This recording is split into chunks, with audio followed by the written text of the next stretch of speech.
ഞങ്ങൾ രണ്ടുപേരും കൂടി ഈവനിങ്ങിൽ പോകുന്നത് ചന്തയിലേക്കാണ്. ആഘോഷങ്ങളൊക്കെ കഴിഞ്ഞാൽ അവിടെയുള്ള സാധനങ്ങൾ നമുക്ക് ചീപ്പ് റേറ്റിന് കിട്ടും. അതുകൊണ്ട് തന്നെ എല്ലാ വർഷവും ഞങ്ങൾ ഇവിടെ വന്നിട്ട് ഒരുപാട് സാധനങ്ങൾ വാങ്ങിക്കാറുണ്ട് കേട്ടോ. 10 ദിവസത്തെ ആഘോഷം കഴിഞ്ഞിട്ടുള്ള സീനാണ് കേട്ടോ ഇത്. കുറച്ച് കടകൾ മാത്രമേ അവശേഷിക്കുന്നുള്ളൂ, ബാക്കിയെല്ലാം ഇപ്പോൾ കഴിച്ചെടുക്കുകയാണ്. ഇനി ഈ ആഘോഷത്തിന് വേണ്ടി ഒരു വർഷം വരെ വെയിറ്റ് ചെയ്തിരിക്കണമല്ലോ എന്ന് ആലോചിക്കുമ്പോൾ ചെറിയൊരു ഇവിടെ ഇന്നൊക്കെ ഭയങ്കര തിരക്കാണ് കേട്ടോ. നല്ല റേറ്റ് കുറവിന് സാധനങ്ങൾ കിട്ടുന്നുണ്ട് തന്നെ എല്ലാവരും ചന്ത കഴിഞ്ഞിട്ടാണ് സാധനങ്ങൾ വാങ്ങിക്കാൻ വരുന്നത്. ആദ്യം തന്നെ ഒരു ചവിട്ടി വാങ്ങിച്ചു. 100 രൂപയ്ക്ക് നല്ല ക്വാളിറ്റിയുള്ള ചവിട്ടി കിട്ടി കേട്ടോ.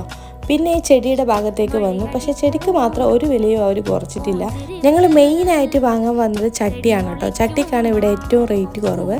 100 രൂപയ്ക്ക് 6 വലിയ ചട്ടി കിട്ടും. അപ്പോൾ ഞാൻ ഇത് 3ാമത്തെ പ്രാവശ്യമാണ് കേട്ടോ ഇവിടുന്ന് ചട്ടി വാങ്ങുന്നത്. അതിൻ്റെ ഇടയിൽ അമ്മ വേറെയും കുറേ സാധനങ്ങൾ വാങ്ങിയിട്ടുണ്ടായിരുന്നു. അങ്ങനെ വേണ്ട സാധനങ്ങളൊക്കെ വാങ്ങിച്ച് ഞങ്ങൾ നേരെ വീട്ടിലേക്ക് പോകും.